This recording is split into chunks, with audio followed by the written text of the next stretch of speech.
Menopause transition typically occurs between age 45 and 55, around the time many women move into senior leadership positions. But without the right support, companies risk losing women near the peak of their careers. Crawford and Company are committed to providing the environment and support required for women to manage their symptoms, remain in work, and continue to perform to the best of their ability.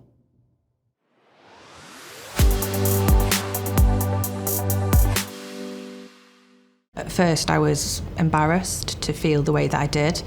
At one point, I thought that it was me and that I was no longer capable of doing my job. But there was never any fear in me that if I raised it within the workplace that, it would be a case of somebody thinking that I'd suddenly gone off the boil and couldn't do anything anymore. The support's always been there, and deep down I knew that. The reason Kelly was able to shed her fears is that Crawford and Company is among the very first in the male-dominated insurance sector to proactively enable women to recognise and manage the symptoms of menopause. Crawford entered an era of post-pandemic openness, led by Lisa Bartlett, UK and Ireland company president. She developed a detailed menopause framework that broke the taboo, alongside a comprehensive diversity, equity and inclusion approach. 3 in 5 menopausal women will be affected at some point by menopausal symptoms. A good proportion of those will leave the workforce. So for me, it was something that couldn't go ignored. Alongside that, there is a real talent shortage within our industry, so it just made business sense to tackle the issue, provide the support, and I found it a really unifying purpose between the women who need support and male allies who can provide the support. Crawford's extended range of non-salary benefits, centred on health, well-being and fitness, has paid business dividends. What had been a brain drain of older senior women has been staunched. Employee turnover is the lowest it has ever been, and career progression is at its highest. Leadership training has been integral to these results. From a personal perspective, it's made a huge difference to me. I went on the manager's training for the menopause, and that was a few years ago that I went on the training.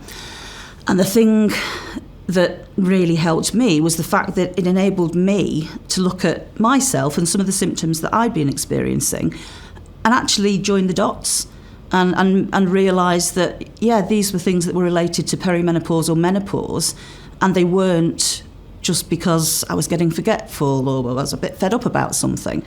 Enabling me to understand that about myself has then enabled me to look at my team as a whole and identify areas where what I might have thought was a dip in performance is actually down to the age that the particular team member was and the things that they were going through. Crawford also encourages staff to use their online menopause toolkit, offering a range of support, including a space to track your symptoms. The insurance sector has lost many senior women at the peak of their careers when their symptoms and the stigma around them became too much. Crawford recognises the menopause can be overwhelming, but it needn't spell the end of a successful working life. The company has now rewritten its policy on sick leave to provide 10 days short-term respite, no questions asked.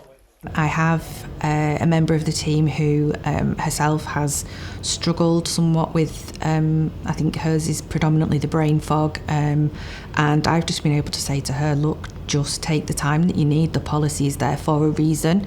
It's not just lip service, make use of it. And again, she's felt that that's been really beneficial to her.